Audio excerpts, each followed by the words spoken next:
En janvier 2026, deux scènes envoient un seul signal et tout s'accélère. À Adougou, la rumeur d'un attentat avorté se dissout dans un soulèvement. À Simonstown, les manœuvres Will for Peace 2026 déploient des bâtiments chinois et russes, rejoints par des frégates iraniennes, et la mer du Sud se transforme en théâtre géopolitique. Que change ce synchronisme pour les corridors commerciaux, les saisies, les sanctions, et pour Ibrahim Traoré, qui y lit moins une parade qu'un avertissement. La souveraineté ne demande plus la permission d'exister. Si l'Atlantique cesse d'être une barrière et devient un pont, l'ordre ancien vacille. Cette analyse promet une lecture claire d'un basculement précis. Comment la mer devient l'axe central d'une souveraineté longtemps confinée à la terre. Et pourquoi ce déplacement redéfinit les rapports de force sans annoncer une guerre ouverte. Le bénéfice immédiat est de comprendre les mécanismes concrets derrière des images spectaculaires. L'enjeu n'est pas de mesurer des flottes, mais d'identifier ce qui change quand les routes maritimes cessent d'être un monopole, quand les sanctions perdent de leur mordant et quand les économies enclavées trouvent un souffle logistique inédit. Ce récit s'appuie sur des séquences vérifiables, des comparaisons chiffrées et des effets observables, en distinguant symboles et conséquences. Il s'agit aussi de poser les limites. Coûts, risques, fragilités internes, réactions adverses. À la fin, une question guidera la lecture. S'agit-il d'un moment d'exception ou d'un point de non-retour pour l'ordre maritime mondial ? La bascule n'est pas qu'un récit, elle se mesure. En 2026, le tonnage combiné des flottes du BRICS+, engagées dans les manœuvres, atteint environ 350 000 tonnes, près du double des exercices conjoints organisés par l'OTAN en Atlantique Sud 5 ans plus tôt, un écart qui signale une densité stratégique nouvelle. Ce chiffre ouvre une lecture plus large. Pendant des décennies, la maîtrise maritime occidentale a structuré le commerce mondial par les assurances, les contrôles portuaires et les sanctions. L'Atlantique Sud fonctionnait comme une frontière invisible, filtrant qui pouvait exporter, à quel coût et sous quelle monnaie. Lorsque des acteurs non occidentaux coordonnent leur flotte hors de ces cadres, ils ne cherchent pas l'égalité militaire, mais la continuité logistique. Pour Ibrahim Traoré, cette continuité est le cœur du message. Le Sahel, enclavé, dépend des ports lointains pour ses minerais, ses céréales et son énergie. Si ces routes restent vulnérables, toute souveraineté terrestre demeure incomplète. D'où l'attention portée aux images de Simonstown, elle prolonge la résistance sahélienne sur un autre front. Le contexte explique la résonance populaire. Quelques heures après ces manœuvres, une tentative de déstabilisation interne échoue au Burkina Faso, non par la force armée, mais par la mobilisation civile.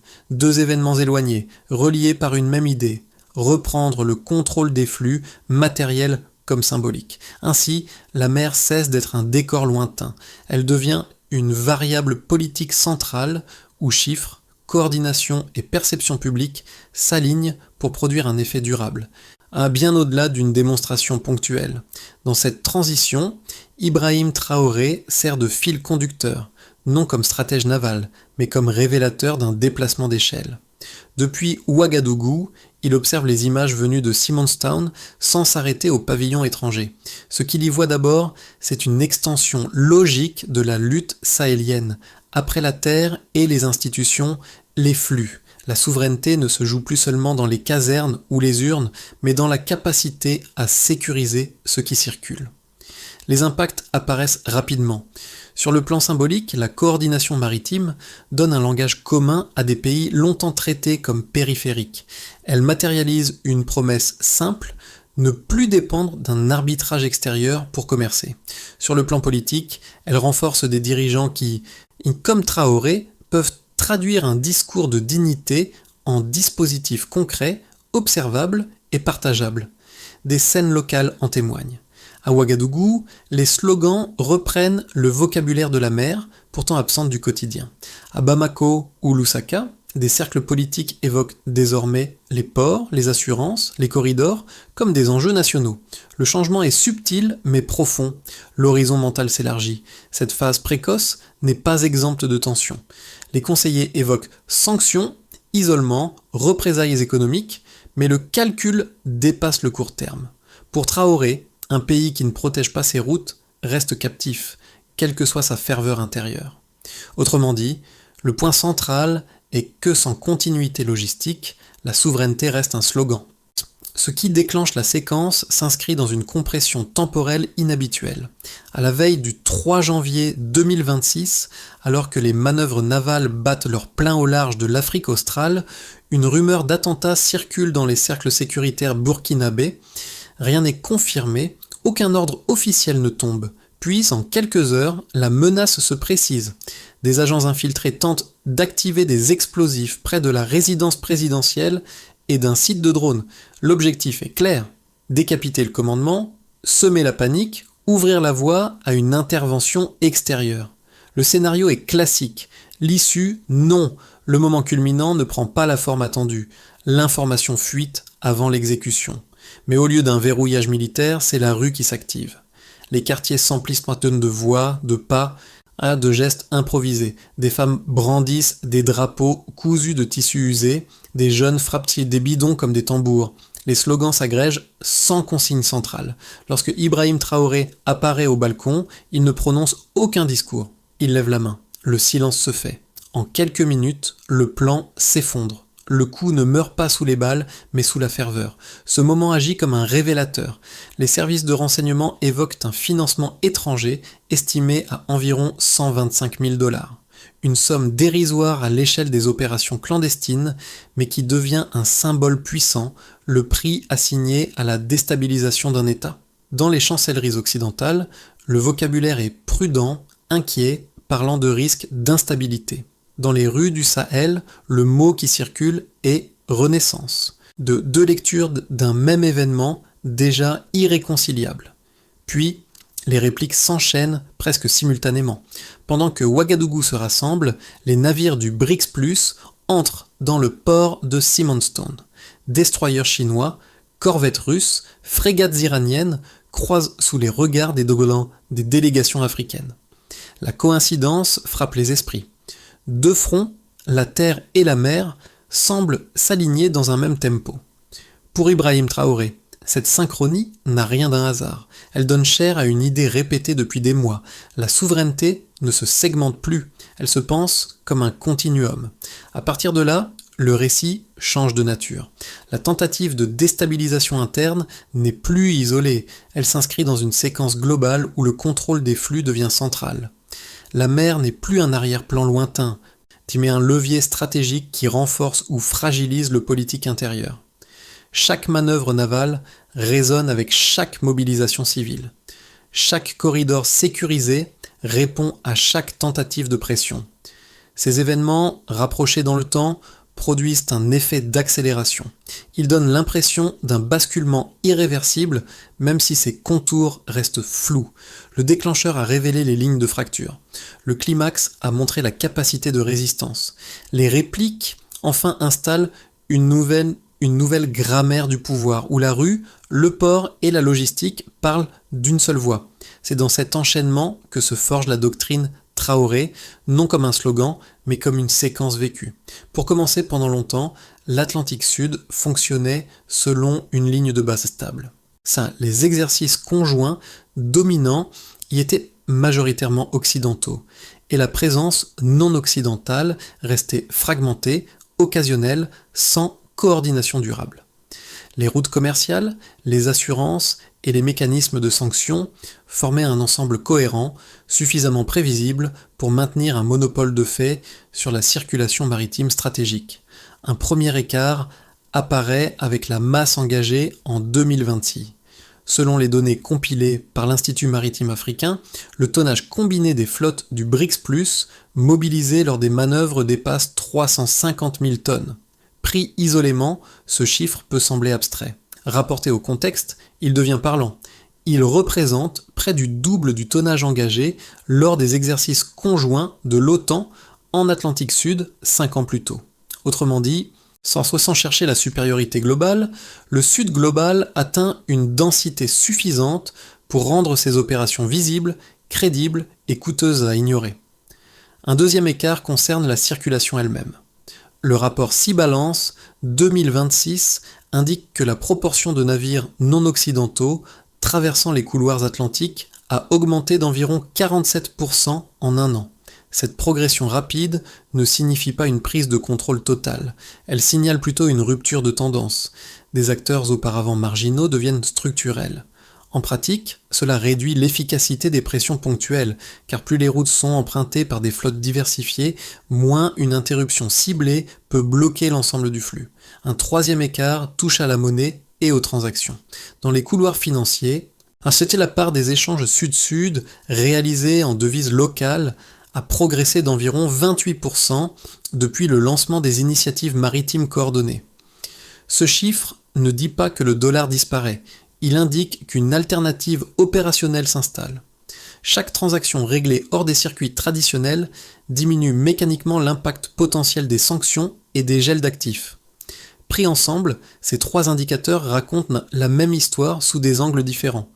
Le tonnage mesure la présence physique, la part de trafic mesure l'usage réel, la devise mesure l'autonomie économique. Aucun de ces éléments, pris seuls, ne renverse un ordre mondial. Ensemble, ils dessinent une trajectoire. Pour Ibrahim Traoré, ces chiffres ne sont pas des trophées. Ils servent à valider une intuition politique. Sans continuité maritime, la souveraineté reste vulnérable. Les données donnent une épaisseur concrète à un discours souvent accusé d'être symbolique. Elles montrent que la bascule ne repose pas sur une confrontation directe, mais sur l'accumulation de marges de manœuvre. Il reste des limites claires. Les flottes occidentales conservent un avantage technologique et numérique. Les chaînes logistiques alternatives sont encore jeunes, parfois fragiles. Mais la logique de fond a changé. La question n'est plus de savoir qui domine absolument la mer, mais qui peut y circuler sans permission durablement. Et sur ce point précis, le delta de 2026 marque un avant et un après. Les critiques les plus structurées viennent d'abord des observateurs occidentaux. Le premier argument est que la supériorité militaire resterait écrasante. Les flottes américaines et alliées alignent bien davantage de bâtiments actifs, une capacité de projection globale, des systèmes de renseignement et de commandement éprouvés. Face à cela, les manœuvres du Sud ne compteraient qu'une trentaine de navires, insuffisant pour rivaliser en cas de confrontation directe. Selon cette lecture, la démonstration de 2026 serait surtout symbolique, sans impact stratégique durable. Une deuxième objection porte sur la dépendance technologique. Sans les composants, les logiciels et les infrastructures du Nord, les initiatives maritimes alternatives seraient condamnées à court terme. Les chaînes de maintenance, les pièces détachées, la cybersécurité et l'assurance maritime resteraient sous contrôle occidental. En conséquence, toute tentative d'autonomie se heurterait tôt ou tard à des goulets d'étranglement, rendant la rupture coûteuse et instable pour les économies concernées. Ces arguments reposent sur des faits réels, mais il manque la nature du changement observé. Ce que défendent les acteurs du Sud, et Ibrahim Traoré en particulier, n'est pas la parité militaire. Il s'agit d'un déplacement d'objectifs. La puissance n'est plus mesurée par la capacité à dominer l'ensemble des mers, mais par la faculté à sécuriser des corridors précis sur des segments ciblés suffisamment longtemps pour assurer la continuité des échanges. Les données disponibles nuancent aussi la question technologique. La Chine fournit aujourd'hui une majorité des composants électroniques utilisés dans plusieurs systèmes de drones sahéliens, et tandis que l'Inde participe déjà à la maintenance de réseaux de communication liés aux initiatives maritimes sud-sud. Cela ne supprime pas toute dépendance, mais cela la redistribue. Le rapport de force devient moins vertical, plus diffus, donc plus difficile à neutraliser par une seule source de pression. Enfin, la coordination observée en 2026 introduit un facteur souvent sous-estimé, la synchronisation. 26 opérations conjointes recensées en quelques semaines montrent une capacité à agir ensemble en dehors des cadres occidentaux.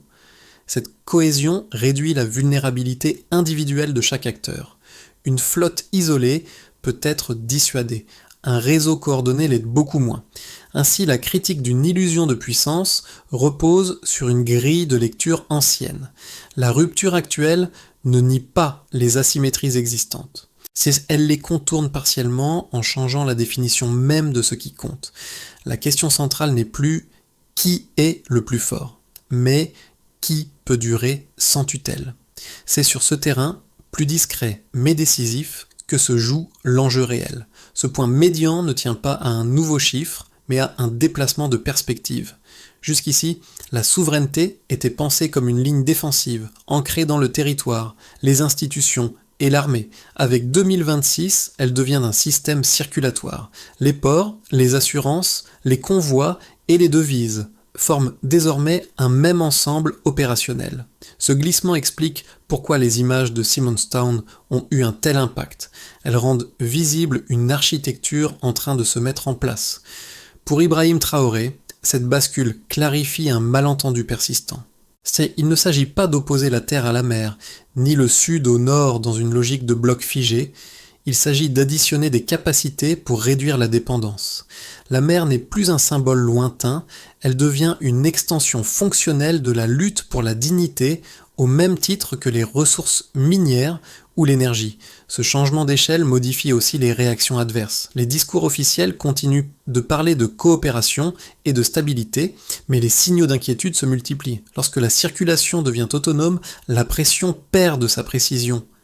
C'est là que réside la véritable rupture, moins spectaculaire qu'un affrontement, mais plus durable. À partir de ce moment, le récit cesse d'être défensif. Il se projette.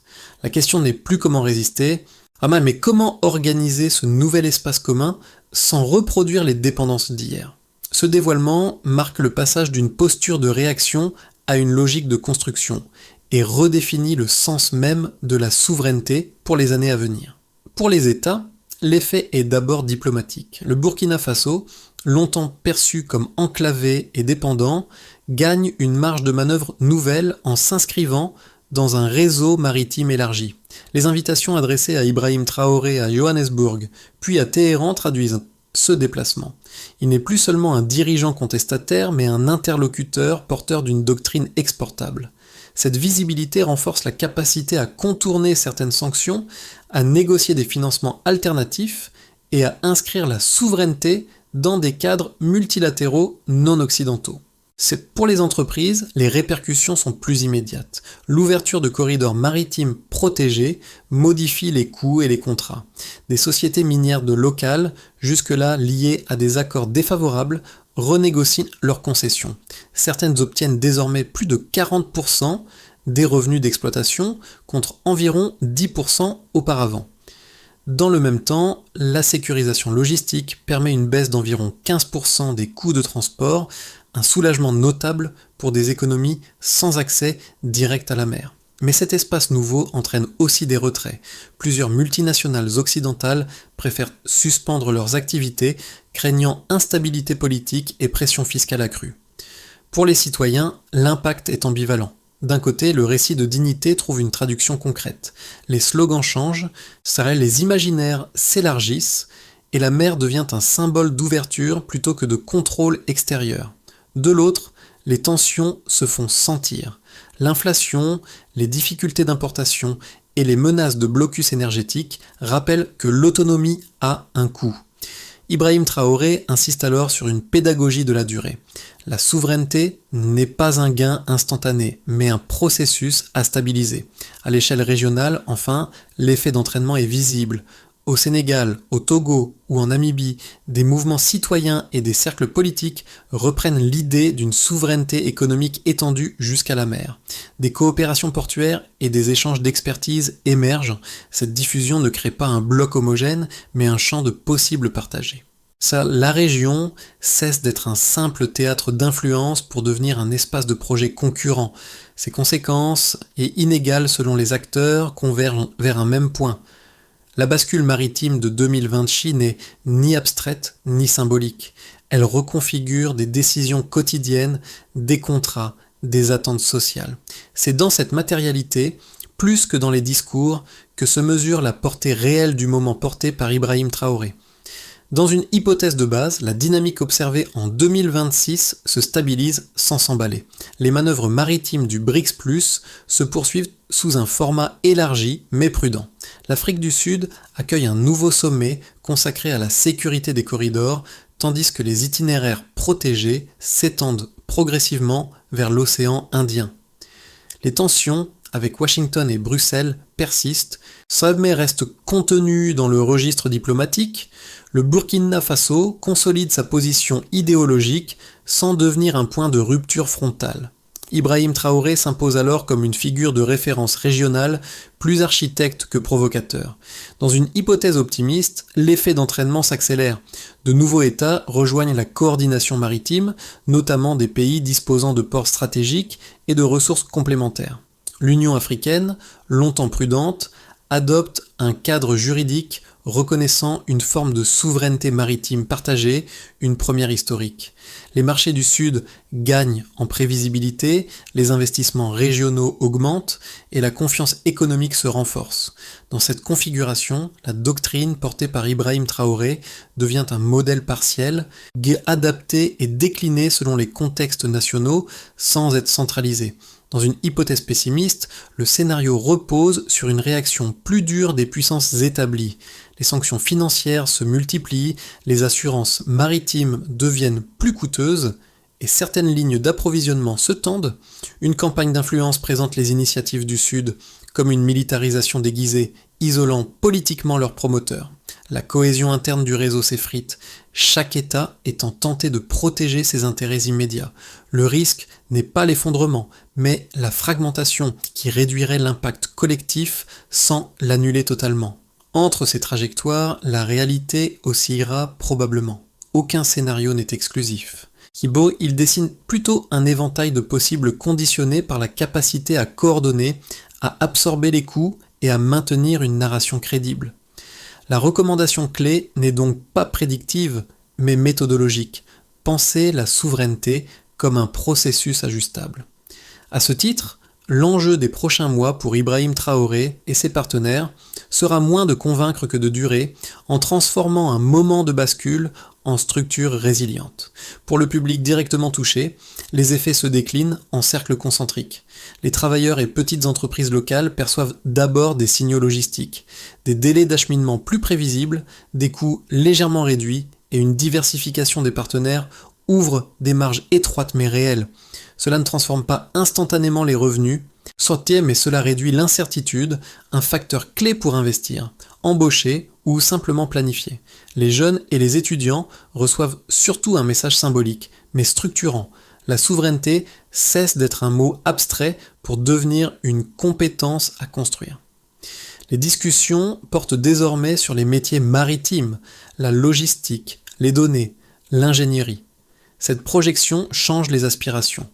Elle relie des trajectoires individuelles à un projet collectif sans promettre des résultats rapides. Pour les familles et les consommateurs, l'expérience est plus contrastée. Les tensions inflationnistes, les coupures d'électricité ou les difficultés d'importation rappellent que l'autonomie a un coût. En même temps, la perception d'un cap assumé atténue le sentiment d'impuissance. C'est lorsque les sacrifices s'inscrivent dans une trajectoire lisible, ils sont plus facilement acceptés, même s'ils restent lourds. À l'échelle civique, enfin, le débat s'élargit. Les discussions quittent le registre de la dépendance subie pour entrer dans celui du choix stratégique.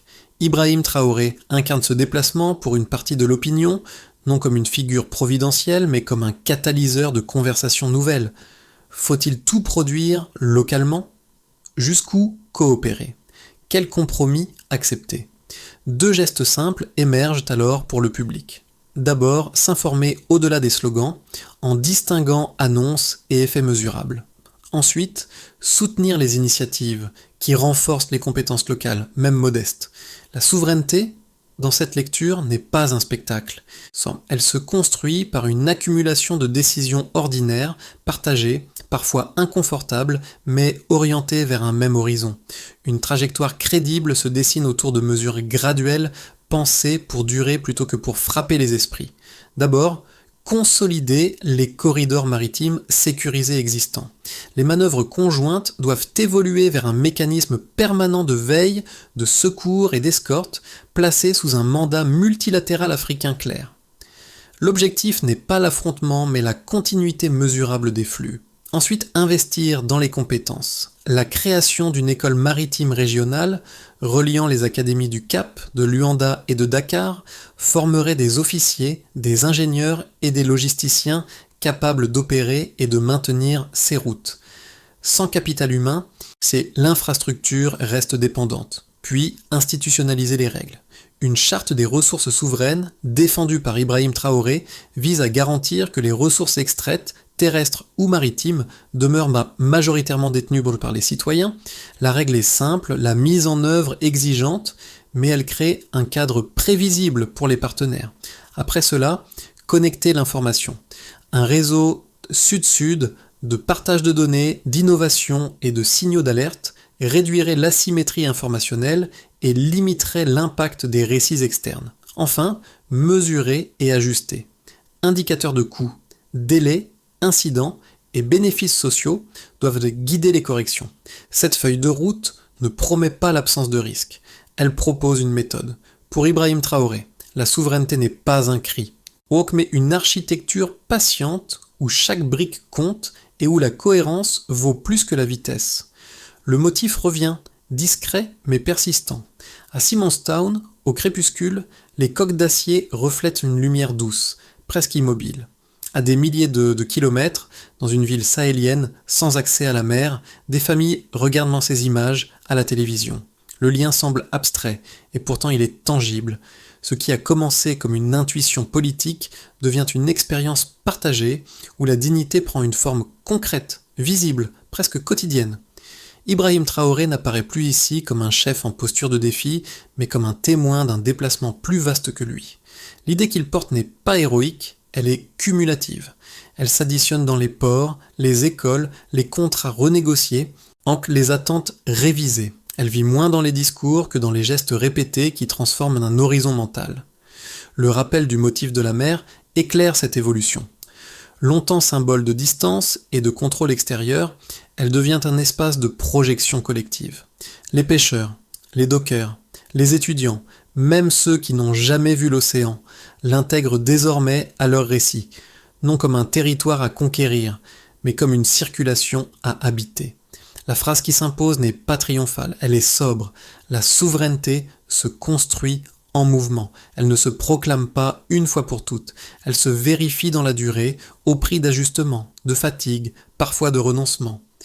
C'est cette maturité nouvelle qui marque la séquence ouverte en 2026. Reste alors une conviction simple, presque silencieuse. Lorsque l'idée survit à l'épreuve du réel, elle cesse d'être un slogan. Elle devient une structure. Et c'est peut-être là, dans cette transformation lente mais profonde, que réside la portée la plus durable du moment incarné par Ibrahim Traoré. La séquence qui s'achève ne se referme pas sur une certitude, mais sur une responsabilité partagée. Ce qui s'est joué entre le Sahel et l'Atlantique en 2026 n'appartient ni à un camp, ni à un homme, ni à une flotte. Cela interroge une manière d'habiter le monde, de circuler, d'échanger, et de coopérer sans tutelle exclusive. La souveraineté maritime, telle qu'elle se dessine, n'est pas un privilège à défendre jalousement, mais un espace à organiser collectivement. Dans ce cadre, Ibrahim Traoré n'est ni un modèle à copier intégralement, ni une figure à sanctuariser. Il incarne un moment, une tentative, une hypothèse mise à l'épreuve des faits. À chacun d'en tirer les enseignements utiles, sans mythifier ni rejeter en bloc. La question centrale n'est pas d'adhérer, mais de comprendre ce que cette expérience révèle sur les limites de l'ordre ancien et sur les formes possibles de l'après. Reste alors un choix civique. Observer passivement, commenter à distance ou participer au débat avec exigence en demandant des données, des résultats, des ajustements. La mer, devenue un symbole de convergence, renvoie à une décision plus large. Comment voulons-nous protéger, partager et gouverner ce qui n'appartient à personne, mais conditionne l'avenir de tous? La question demeure ouverte, et elle vous concerne directement. Quelle part du monde sommes-nous prêts à assumer ensemble, au-delà des slogans et des peurs héritées?